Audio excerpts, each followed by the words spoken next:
Assalamualaikum warahmatullahi wabarakatuh. Waalaikumsalam warahmatullahi wabarakatuh. Semoga kita bisa sering-sering ngaji kayak gini. Amin. Sebelumnya kita mintakan dulu Fatihahnya ya buat anak daripada guru kita Ustaz Riyandi, dan juga nanti Fatihah dengan niat khusus untuk Bapak Muhammad Jazir ASP, Bapak kita semua, inspirasi kemasjidan Indonesia gitu ya.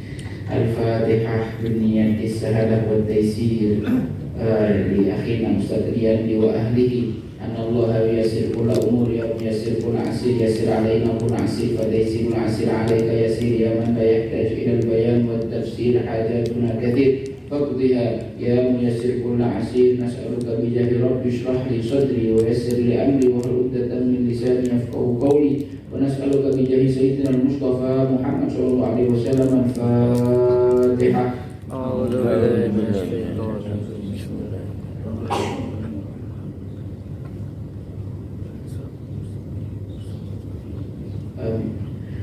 Al-Fatihah li akhina al-Ustaz Muhammad Jazir, anna Allah yu'li darajatihim fil jannah wa yanfa'una barakatihim wa asrarihim wa ulumihim fid dini wa dunya wal akhirah bihaqqi rabbana atina fid dunya hasanah wa fil akhirati hasanah wa qina adzaban nar bi jahi sayyidina al-Mustafa Muhammad sallallahu alaihi wasallam bi sirril Fatihah.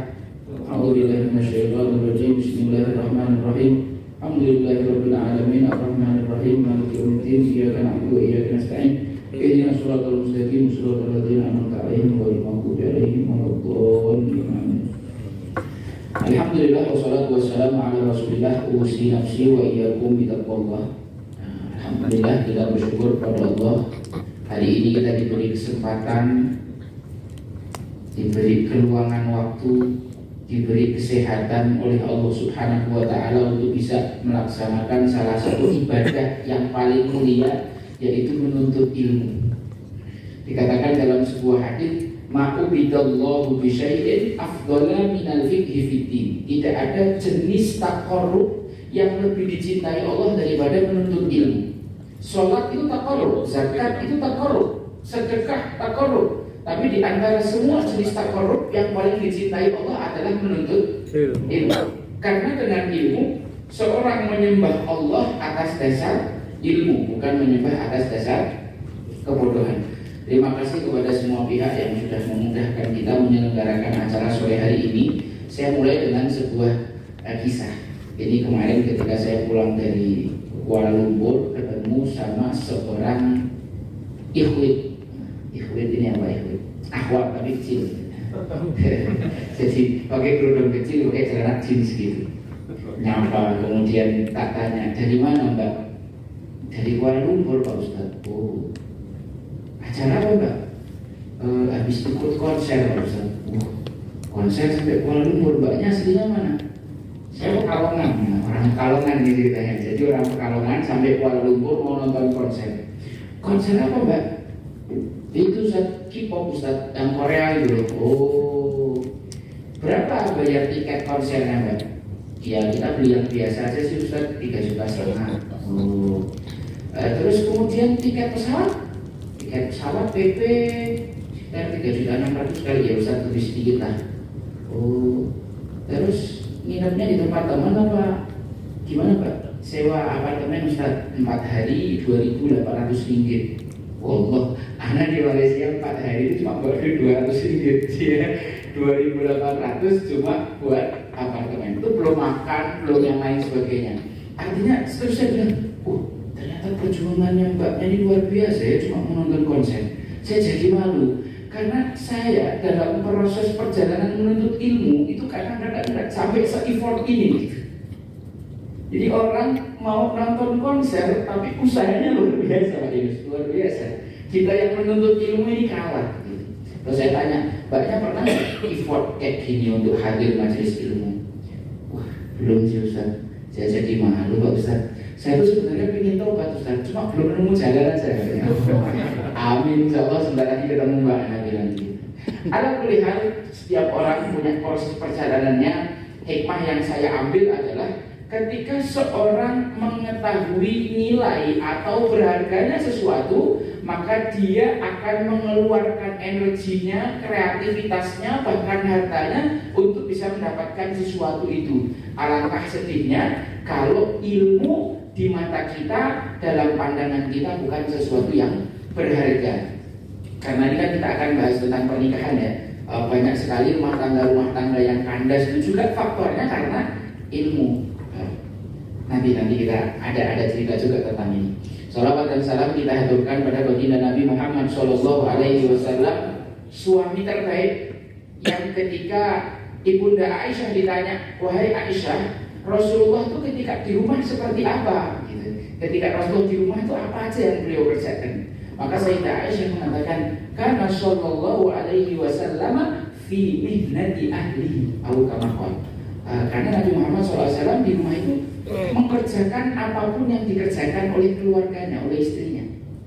Jadi Nabi Muhammad itu ya nyapu rumah. Nabi Muhammad itu kalau ngepel ya ada ngepel.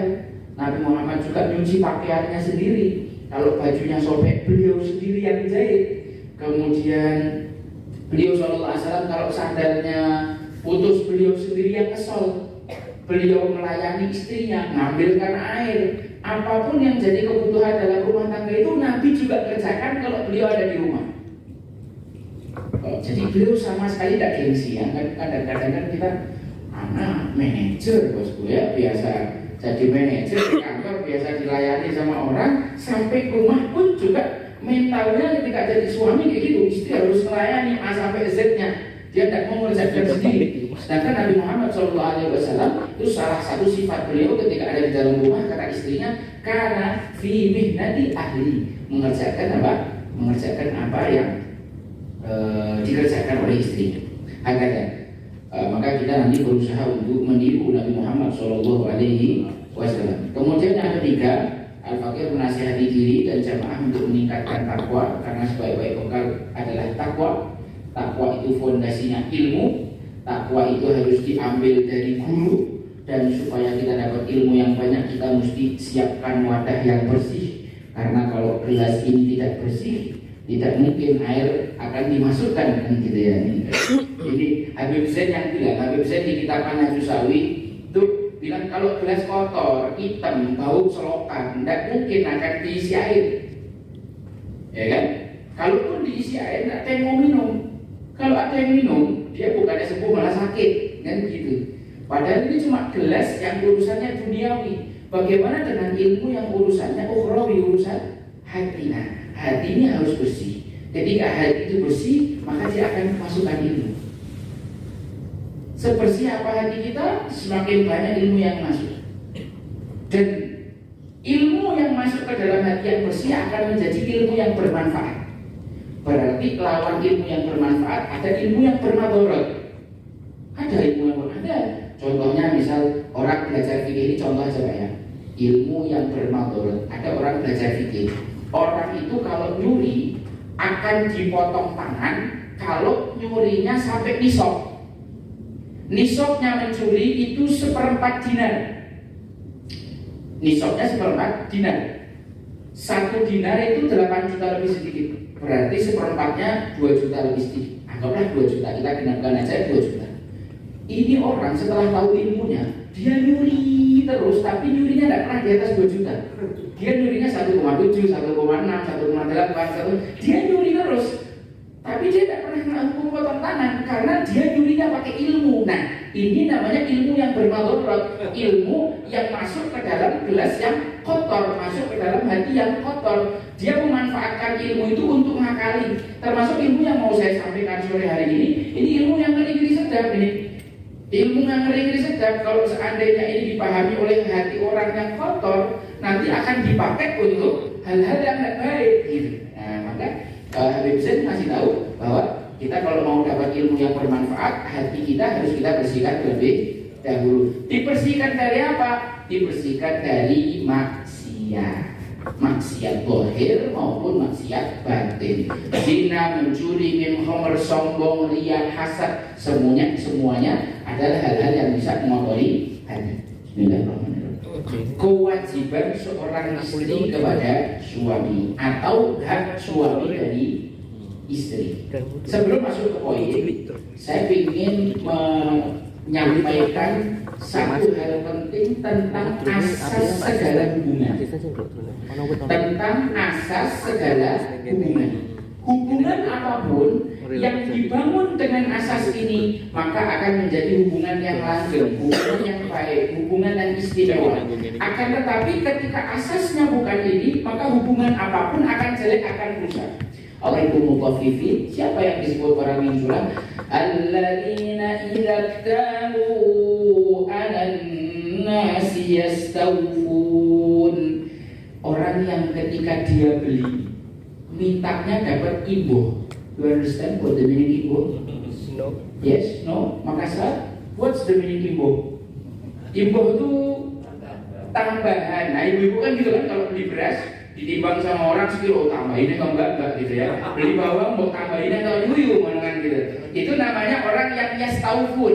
Ketika beli minta ditambahin, minta diimbuhi. Beli kelengkeng udah sekilo, tambahinnya siti yuyu. Nah, itu namanya minta diimbuhi. Alladzina idza talu 'alan nasi yastaufun. Kalau dia yang beli, dia minta diimbuhi. Wa idza kaluhum aw wazanuhum yukhsirun. Tapi kalau dia yang jual, giliran dia yang jadi penjual, dia mencurangi takaran. Dia mencurangi timbangan. Jadi nggak tahu timbangannya kasih magnet wadahnya itu diberatkan dan lain sebagainya. Dia curang kalau dia yang juali. Ayat ini turun berkenaan tentang penduduk Madinah sebelum Nabi Muhammad datang. Penduduk Madinah, orang asli Madinah ini karena terkontaminasi pikiran-pikiran buruknya orang Yahudi, orang-orang Madinah itu adalah orang yang paling curang timbangannya. Kalau beli minta imbuh, tapi kalau jual merugikan orang. Maka turunlah ayat wailul lil mutaffifin. Sejak turun ayat itu, maka di atas muka bumi ini orang yang paling sempurna timbangannya adalah orang Madinah. Coba kalau kita ke Madinah. Satu halal, dua halal, habis itu bayar kan gitu. Mereka suka sekali ngasih bonusan, dilebihkan timbangannya. Oke, sekarang ayat tentang wailul lil mutaffifin turun berkenaan tentang hubungan jual beli antara pedagang dengan pembeli. Bagaimana kita mengeluarkan hubungan ini kepada hubungan-hubungan yang lain? Baik itu hubungan orang tua anak, baik itu suami istri, baik itu kakak beradik, baik itu tetangga, baik itu sahabat, baik itu karyawan dengan atasan. Siapa yang disebut dengan orang-orang yang curang? Orang yang curang dalam setiap hubungan adalah orang yang ketika menuntut hak mintanya dikasih lebih. Tapi ketika dia melaksanakan kewajiban, dia mengerjakan semau dia, bahkan dia kurangi. Oke? Dalam hubungan yang lain selain hubungan jual beli, orang yang curang adalah orang yang suka nuntut haknya diberikan kalau bisa lebih. Tapi kalau dia melaksanakan kewajiban, dia curang dan mengurangi. Ada istri yang suka minta jatah sama suaminya, minta dilebihi, apa ini kok cuma segini? Bu, gawe no ndok ceklok. Piye? Ndok ceklok. Kembali diceklok. Ya wong belanjanan kurang kok ya. Nah, ya kayak gitu tuh bahasa orang Jawa Timuran gitu ya. Jadi dia ketika melaksanakan kewajiban semaunya sendiri, tapi ketika nuntut hak dia ingin lebih. Ketika hubungan basisnya seperti ini, tidak akan ada hubungan yang baik, tidak akan ada hubungan yang langgeng. Baiklah.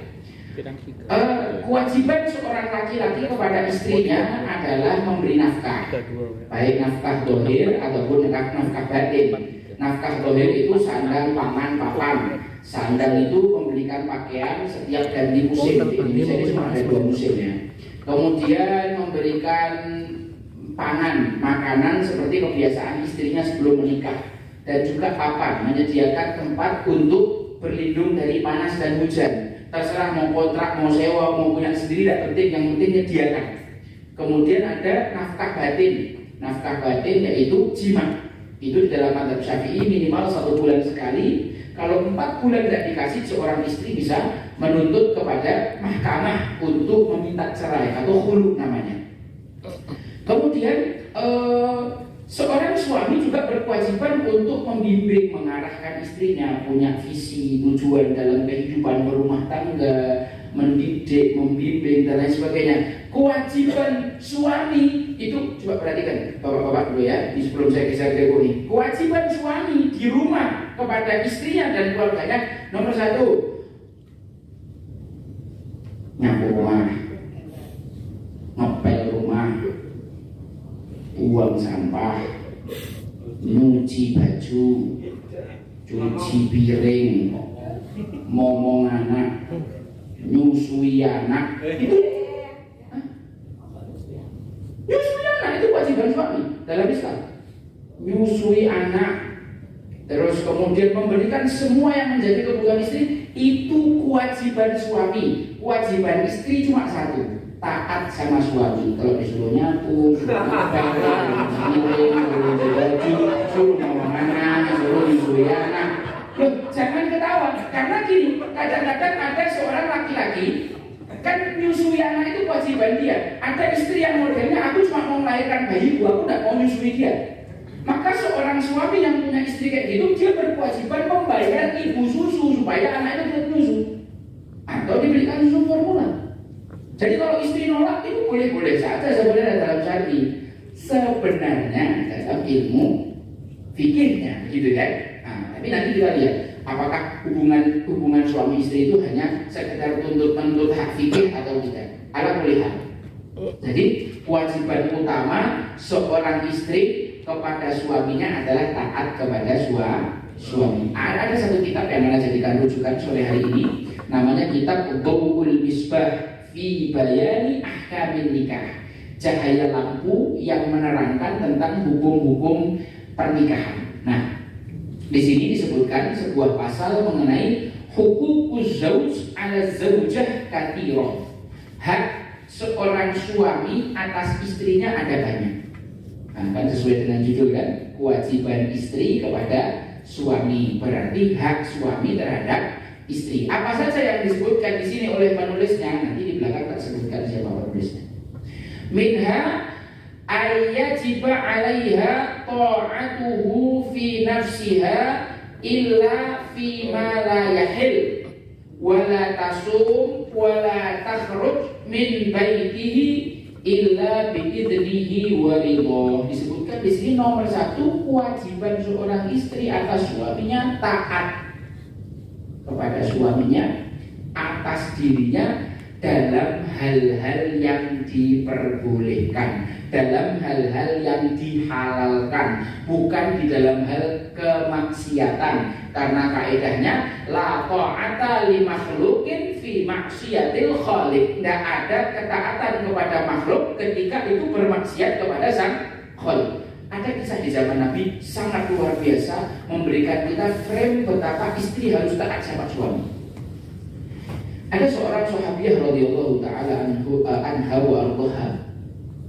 Suaminya mau pergi safar ke satu tempat yang jauh.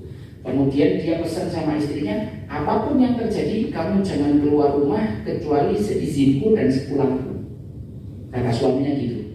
Maka istrinya ini betul-betul tidak pernah meninggalkan rumah untuk urusan apapun. Suatu hari keluarganya datang ke rumah menyampaikan, "Dok, itu ibuku sakit, apa kamu tidak jenguk kah? Wong rumahmu dekat." Kata si anak perempuan itu, suami aku nggak ngizinin. Suami aku baru ngizinin kalau dia pulang. Jadi mohon maaf, sampaikan salam ke ibu, saya belum bisa jenguk. Oke. Tidak lama kemudian ibunya meninggal. Datang kepada si perempuan itu tadi, "Dok, ibumu meninggal, kamu tidak takziah tak?" Tidak berani keluar karena saya belum dapat izin sama suami saya. Maka si pihak keluarga perempuan ini mengadu kepada Nabi Muhammad, "Ya Rasulullah, perempuan ini telah durhaka kepada ibunya.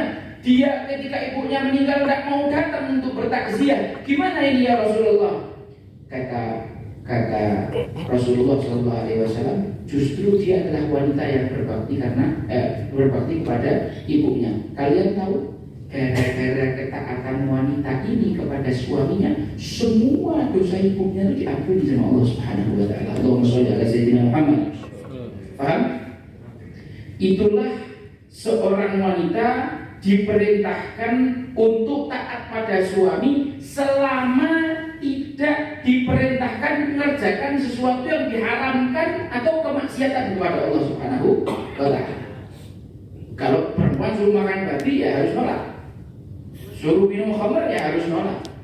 Tapi kalau selain daripada hal yang bermaksiat kepada Allah, wajib dilaksanakan oleh sang perempuan, wajib mentaati suami. Memang kalau perempuan taat sama suami balasannya apa Ustaz? Ini disebutkan dalam sebuah hadis. Ini yang ngomong Nabi Muhammad, bukan saya. Ada seorang wanita yang yusalli khamsahun. Ibu, ada seorang wanita yang seumur hidupnya dia itu cuma sholat 5 waktu. Gua tidak pakai tahajud, gua tidak pakai witir, wala duha, wala qabliyah, wala ba'diyah. Dia cuma sholat 5 waktu. Wa yasumna ramadhanahun. Wanita ini cuma puasa Ramadan aja. Wala pakai Senin Kemis, wala Dawud, wala Ayyamul Bid, wala puasa sunnah yang lain. Dia cuma apa? Cuma puasa Ramadan. Wa yahfadna furujahun. Dia menjaga kehormatannya, menutup auratnya. Itu pun juga enggak pakai jilbab yang panjang sampai kaki, yang sampai 5 layar, yang sampai enggak ketok sama sekali enggak. Cuma pakai yang penting jilbab yang nutupi dadanya saja seperti yang diperintahkan Allah. Wa yahfadna furujahun. Kemudian si wanita ini dikatakan oleh Nabi, wa yutiqna azwajahun. Si wanita ini mentaati suaminya. Apapun yang diperintahkan suaminya dia kerjakan selama tidak bermaksiat kepada Allah. Maka Nabi Muhammad mengatakan, qila laha dukhulil jannah min ayyi abwabin syi'ti. Nanti di akhirat si wanita ini disuruh masuk surga, bebas pilih mau lewat pintu manapun yang dikehendaki. Surga itu ada 8 pintu.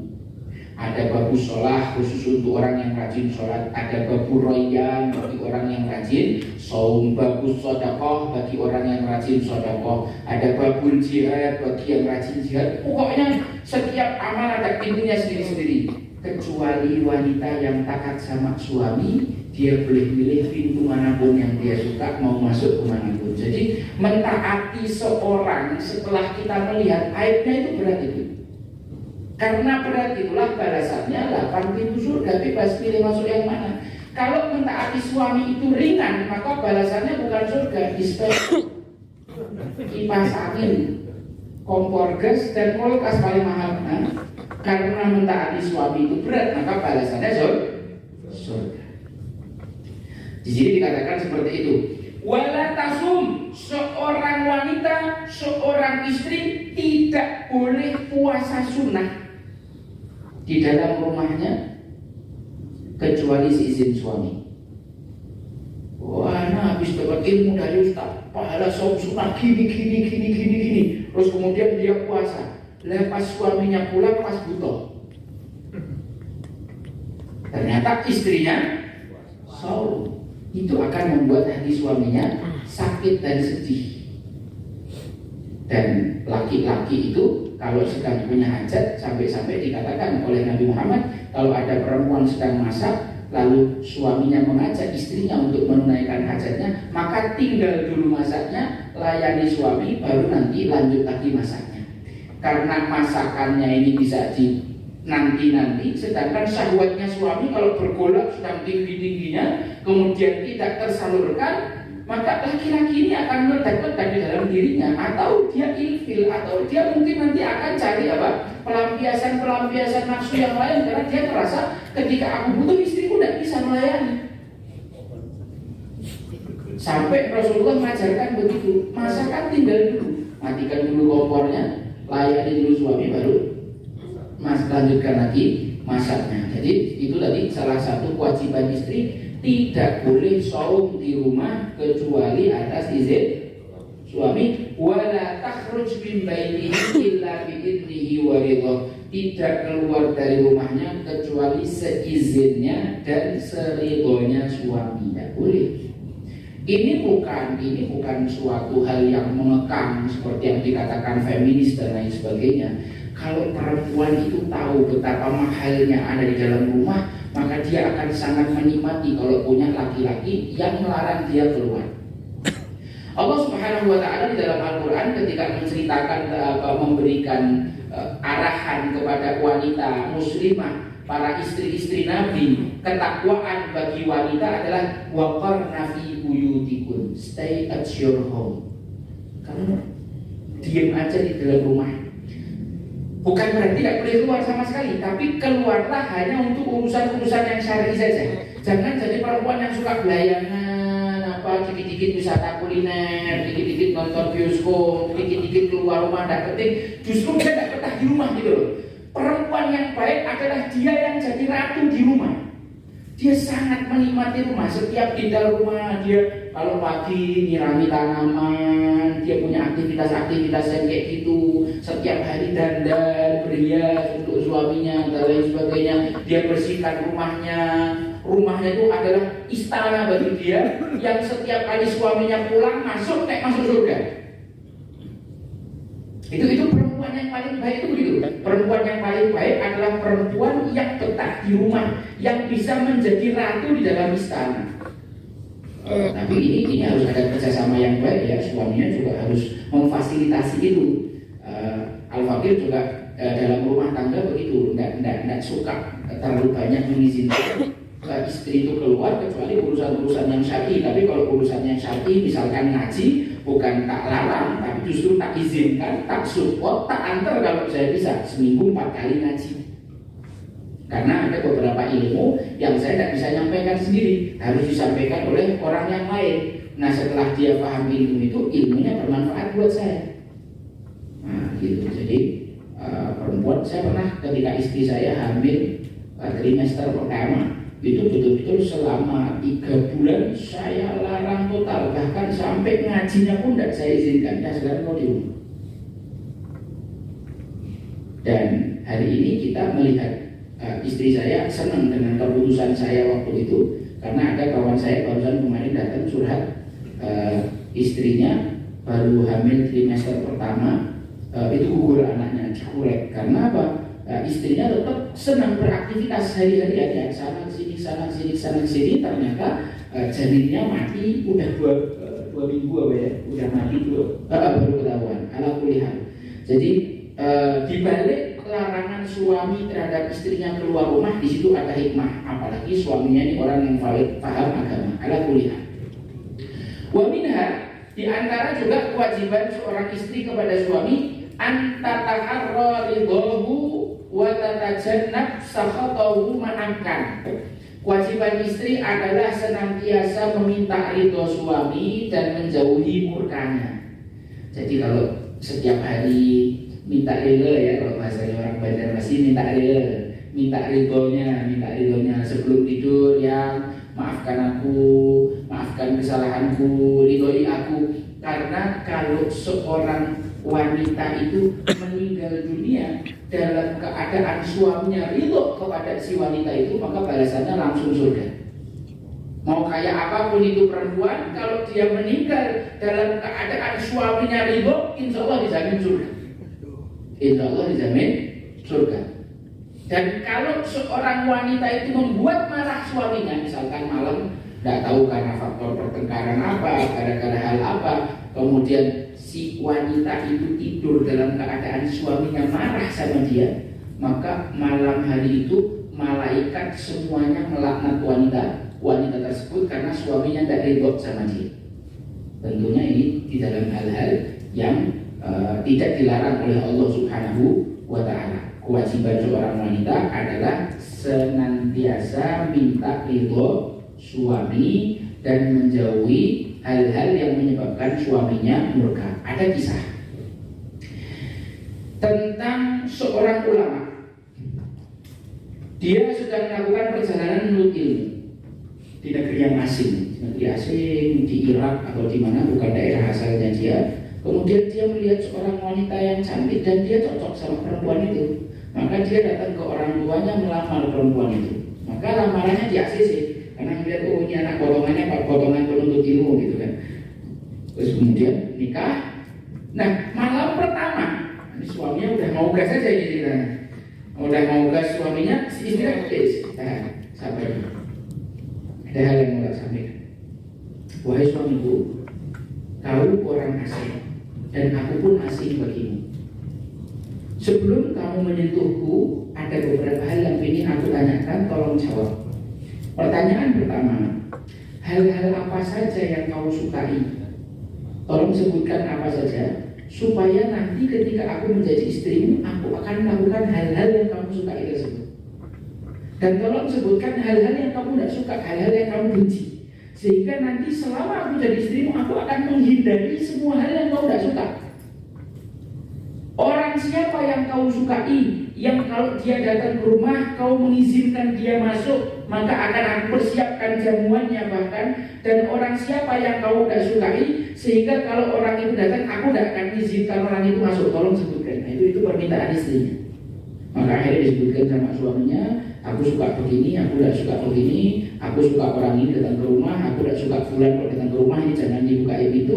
Subhanallah, ketika istrinya itu melaksanakan apa yang jadi arahan daripada suaminya, rumah tangganya itu lebih dari 20 tahun berjalan tanpa ada cekcok. Ya kalau yang kecil-kecil oke, tapi tidak ada cekcok yang berarti. Rumah tangganya luar biasa, sakinah mawaddah warahmah tanpa cekcok. Karena di sini seorang wanita luar biasa dalam mengusahakan ridho suami. Kalau seorang suami meninggal dunia dalam keadaan ridho kepada istrinya, maka istrinya dijamin masuk surga. Wa minha, di antara kewajiban istri, alla tamna'ahu min mumatta'in mubahin wa yanbaghi an ta'tarifa annaha mamlukah fala tatasarraf fi maliha illa biidnihi bal qila wa fi maliha li'annaha kamahjurah lahu. Seorang istri tidak boleh melarang suaminya melakukan sesuatu yang mubah. Banyak terjadi perceraian di rumah tangga itu babagannya sepele. Suaminya dulu sebelum nikah suka futsal, begitu nikah istrinya pokoknya kayak polisi galak luar biasa. Ndak, kalau futsal tidur luar. Jangan gitu. Aman Pak, aman. Sini gaspol. Izin aman. Oh tetap izin. Pakai perizinan tetap. Pakai perizinan. Keluar visa baru boleh. Keluar iom Pak. Oh, keluar memo. Oh gitu. Tapi balik kalau kemarin tidak suruh tidur luar kan? Balik aman Beb. Tetap bukain pintu. Tetap bukain pintu. Alhamdulillah kalau pintu pagar Beb. Pintu pagar dong. Ya Allah kasihan. Surah ini. Jadi seorang istri tidak boleh melarang suaminya untuk mengerjakan hal-hal yang sifatnya mubah. Tidak boleh. Tidak boleh dilarang suaminya untuk mengerjakan hal-hal yang sifatnya mubah. Kemarin ada orang konsultasi sama Nabi. Anak istengkar hebat sama istri anak. Loh kenapa? Anak kan ngasih uang umi anak. Oh, lah kok ngasih uang umi kok di mana iya? Kata istri saya, kan gaji kita pas-pasan. Kalau kemudian kita ambil segitu dikasihkan ibu, ya nanti kita kurang uang bulanannya ini. Dan ibumu itu kan orang yang berkecukupan, bahkan cenderung kaya. Harusnya ibu yang ngasih kita, bukan kita yang ngasih ibu. Oh, anak bilang sama dia, antum sebagai seorang laki-laki harus mendidik istri dengan ilmu. Tak jelaskan sama dia, seorang anak sampai kapanpun punya kewajiban berbakti kepada orang tuanya, kepada ibunya. Seorang anak itu mau menafkahi ibunya, apalagi kalau ibunya sudah tua, terus dia mendeklarasikan aku udah tidak mau kerja lagi, aku tidak punya pemasukan, aku minta kau yang nanggung. Maka ketika itu menafkahi orang tua bagi anak laki-laki itu hukumnya wajib. Tapi kalau orang tuanya tidak mendeklarasikannya, tidak sunnah lah kita mau ngasih. Tapi kan seorang anak selamanya adalah anak ibunya, dia harus berbakti kepada ibunya. Dia ngasih hadiah sama ibunya itu hal yang luar biasa, yang bagus. Harusnya istri mensupport, bukan melarang. Ada istri-istri yang suka nantangin suami, kau pilih aku apa ibumu? Nah ini hati-hati ya perempuan kalau kayak gitu. Itu karena laki-laki yang punya otak, dia pasti akan pilih ibunya, tidak akan pilih istrinya, karena ibu itu mahram mu'abbad, mahram selama-lamanya, sedangkan istri itu mahram mu'aqqad, ada mantan istri, ada mantan suami, tapi tidak ada mantan bapak ibu, tidak ada mantan anak. Nah, tak jelaskan, kau kalau mau ngasih orang tua ya kasih aja, cuma gini, kau harus konsekuen, jangan sampai ketika kemudian kau ngasih orang tua, istrimu merasa kurang. Nah, supaya tidak merasa kurang gimana? Satu, dicukupi nafkahnya. Yang kedua, diajari hidup itu standarnya yang penting hari ini bisa makan. Apa yang membuat pikiran kita itu selalu capek? Karena kita selalu ngitung uang bulanan. Bulanannya transportasi harus sekian, bensin sekian, makan sekian, listrik sekian, DPL sekian. Setelah kita hitung-hitung kok rasanya banyak banget gitu. Tapi kalau misalkan kita terapkan standar tawakal ala burung, Allah Subhanahu wa taala mengatakan lau tawakkaltum 'ala Allah haqqa tawakkuli la razaqakum kama yarzuqut tayr tabdu himasan wa taruhu bitana. Kalau kamu tawakal kepada Allah seperti burung, maka kamu akan mendapatkan rezeki seperti burung. Burung itu berangkat dari rumah lapar, pulang dalam keadaan kenyang. Saya mau tanya, burung ini punya pekerjaan tetap apa enggak? Punya gaji tetap apa enggak? Kerja di perusahaan mana burung? Burung itu kalau keluar rumah pakai GPS apa enggak? Tidak pakai, sudah dia lapar terbang, dapat makanan kenyang pulang, bahkan bisa bawa sebagian makanan di mulutnya untuk ngasih makan anaknya, betul apa enggak? Orang itu kalau hidup pasti dijamin bisa makan hari itu. Seandainya kita menerapkan hidup itu sehari-hari enak. Saya ini tahadusan binimah, saya sharing aja, bukan punya maksud apa-apa. Saya dari awal nikah sampai sekarang tidak pernah ngasih istri anak uang bulanan, tidak pernah. Adanya uang harian. Kamu hari ini butuh berapa? Punya uang tidak? Kalau punya tak kasih. Kalau tidak punya butuh tak kasih. Butuhnya berapa? Tak ikhtiarkan. Pernah Pak Dono suatu pagi ini ulang tahun ketiga kita pernikahan, tahun 2025 awal bulan Februari ini ulang tahun ketiga kita nikah. Pagi itu saya bangun lapar, istri saya bangun juga sama-sama lapar. Wana tidak punya duit, istri anak tidak punya duit. Kita buka kulkas kosong, tidak ada makanan. Terus walhasil saya ingat, subhanallah, anak punya duit real. Gara-gara anak Desember umroh, anak masih punya sisa uang real. Tapi lupa tak tahu mana sih, tak carinya sih. Pak bongkar di tas segala macam, akhirnya nemu duit real. Yang makan gitu ya. Kita kan yang penting ini hari ini makan kan gitu. Jadi dia ya santai-santai aja, enjoy ngeliat itu saya enggak ngomel-ngomel, suami enggak betul semua ini aku lapar, enggak ada duit, ada omongan itu sama sekali enggak ada. Dia ketawa tinggi ngeliatin aku nyari duit, begitu udah ketemu kita ke money changer, dapat duit berapa ratus ribu, jalan ke Bantul naik motor berdua dalam keadaan dia hamil 7 bulan, wah yang ini ada sate kambing enak, guys kita makan di pinggir sawah, seakan-akan dunia ini milik kita makan sate, kita makan tongseng. Setelah itu tak tawari, yang kita mau silaturahmi deh. Ayo kemana? Ke Parangtritis tempatnya sahabat kita. Ayo guys. Tapi kamu kuat nggak? Udah jalan aja dulu, nanti kok nggak kuat tinggal pulang. Oke. Jalan sampai Parangtritis, ketemu tempatnya seorang kawan kita, Ustadz juga namanya Ustadz Andi, beliau ahli tahsin. Nanti kapan-kapan kalau kita mau belajar tahsin sama beliau nanti yang hubungkan. Ustadz Andi diajak, habis sampai sana diajak makan Andi kita. Setelah selesai makan, anak minta izin, Ustaz, anak sama istri butuh istirahat, ada kamar sudah disiapkan. Oh sudah Ustaz, sudah Habib, dan kita siapkan, fadhol. Subhanallah. Saya geletak, blek, tiba-tiba Habib bunyi, ting, Habib untuk sisa dana yang kemarin sudah anak sedekahkan untuk hari falah. Tolong doakan supaya kami bisa umroh sekeluarga. Semoga hari falah semakin hari semakin maju. Itu bulan Februari. Ceritanya bulan Desember saya utang sama sahabat saya itu 35 juta untuk menutupi kebutuhan dakwah Jambu Sari bersolawat. 35 juta. Saya bilang nanti saya usahakan saya bayar 5 juta per bulan. Januari baru tak bayar 5 juta. Februari beliau bilang sudah anak ikhlaskan sisanya. Terus anak bilang sama istri, tuh kan kita pagi lapar gak punya makanan, keluar silaturahmi. Kita silaturahminya ke Bantul, rizkinya tadi dari mana? Kita sa'inya kemana? Zam-zamnya keluar dari mana? Pokoknya Rasulullah udah bilang siapa yang rajin silaturahmi, Allah akan luaskan rezekinya, Allah akan panjangkan umurnya. Oh gitu ya, iya juga ya. Jadi kita selama berumah tangga ini tidak pernah geger masalah nanti uang bulanan, tidak ada, karena kita tidak menerapkan sistem uang bulanan. Yang penting standarnya pokoknya hari ini makan. Orang jangan kalah sama cicak. Ibu-ibu pernah lihat cicak? Cicak itu punya sayap? Tidak punya sayap. Makanannya cicak ada sayapnya.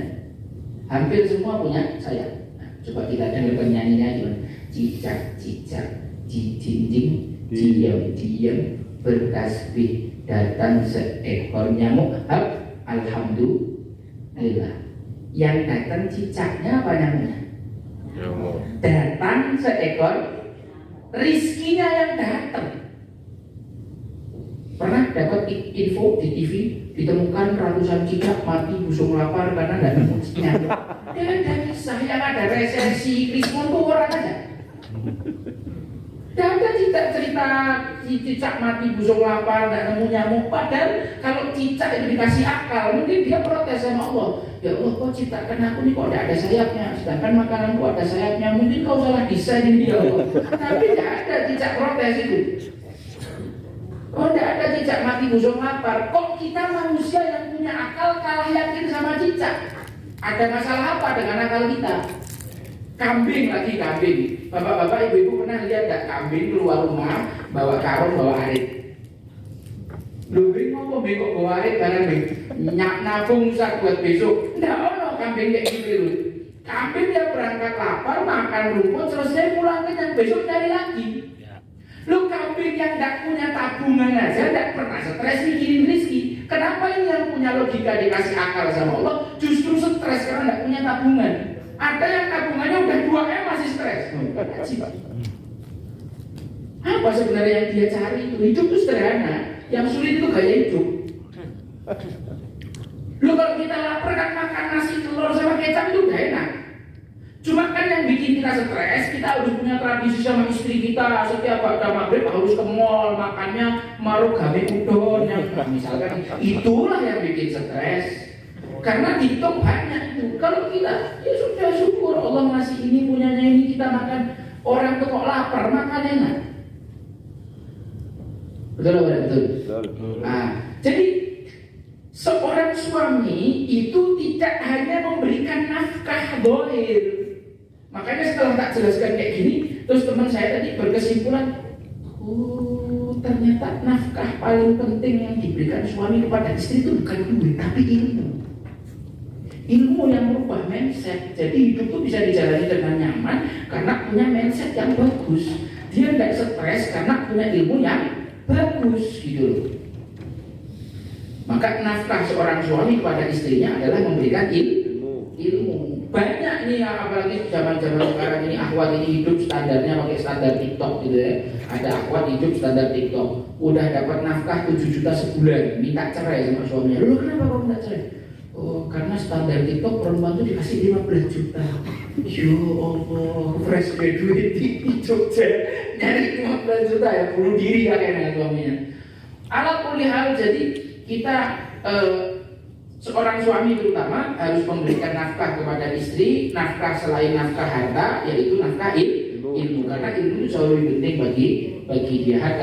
Kemudian seorang istri selain tidak boleh melarang suaminya mengerjakan hal yang mubah, seorang istri harus sadar bahwa dia di hadapan suaminya itu seperti budak, seperti budak. Budak itu standarnya yang penting mereka dikasih makan. Budak itu bukan pembantu, budak itu dibeli. Nah, yang penting standarnya budak tuh hari ini kalau dikasih makan, suruh ngerjakan ini manut, suruh ngerjakan itu manut, suruh ngerjakan ini manut, suruh ngerjakan itu manut. Budak tidak berani macam-macam sama majikannya, tidak berani bantah, tidak berani nyuri duitnya dan lain sebagainya. Seorang istri yang baik di dalam Islam itu memposisikan diri seakan-akan dia adalah budak bagi suaminya dalam pelayanan, dalam urusan khidmat. Ini kalau materi kedengaran orang feminis, wah itu namanya apa sih namanya? Merampas hak asasi manusia dan lain sebagainya. Ya, dan sebagaimana saya misalkan, Kenapa kami para santri itu sangat menghormati guru, sangat mencintai guru, berkhidmat kepada guru, melayani guru, sampai saya datang ke sini ke Pak Hardono, ini guru saya mau datang minta tolong dipinjami kamar. Kami kerjakan itu tuh bukan gara-gara guru kami memperbudak kami, bukan guru kami nyuruh kami gitu, bukan guru kami maksa, tapi kami merasa bangga kalau kami bisa melayani guru-guru kami. Seperti itulah para wanita yang paham bahwa surganya ada di bawah telapak kaki suami, maka melayani suami bagi dia adalah sebuah kebanggaan. Karena dengan dia melayani suami sepenuh hati, kemudian suaminya ridho, balasan dia surga.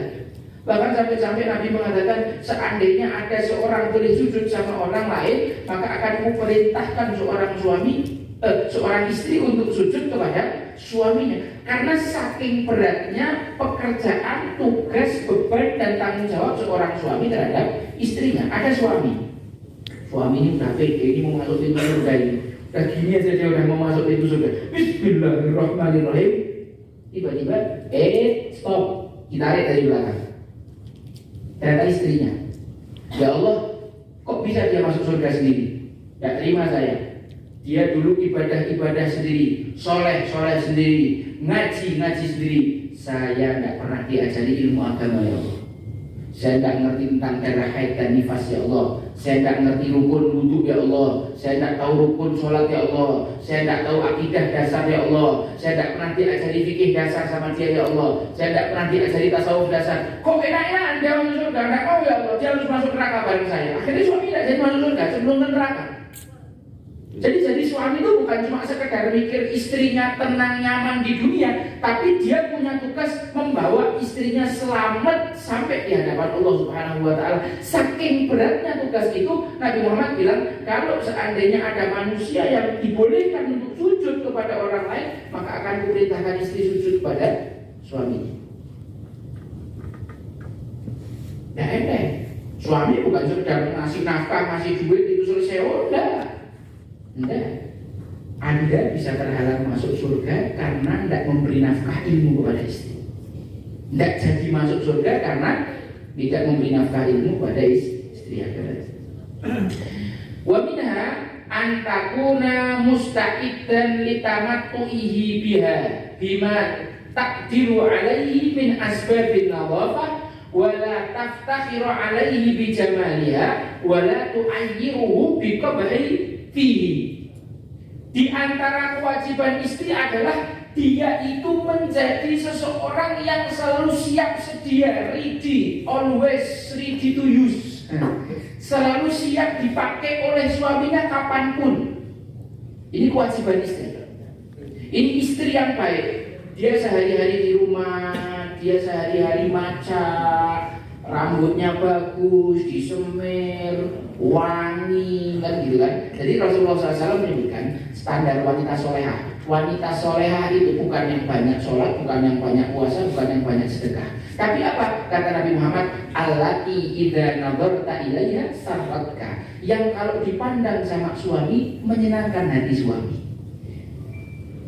Penampilannya elok, rambutnya disisir bagus, wangi, wajahnya make upan tapi juga tidak kayak badut, ya. Make upannya tuh pas, enak dilihat, senyumnya manis, akhlaknya bagus, wanginya menyenangkan hati suami, suaranya menyenangkan telinga suami, masakannya menyenangkan perut suami, pelayanannya memuaskan suami. Itu sebaik-baik wanita, kata Rasulullah. Allati idza nadarta ilaiha sarratka. Baru kau pandang aja kau udah seneng. Itu perempuan yang solehah. Perempuan solehah versi Nabi bukan yang banyak sholatnya, bukan yang banyak saumnya, bukan yang banyak sedekahnya. Kalau ada perempuan yang membangga-banggakan ibadahnya ini, tapi dia melantarkan hak-hak suami, ini adalah wanita yang maghrur, wanita yang tertipu. Dia sangka dia bakal masuk surga dari situ, padahal dia sama sekali tidak bisa masuk surga kalau suaminya dari itu.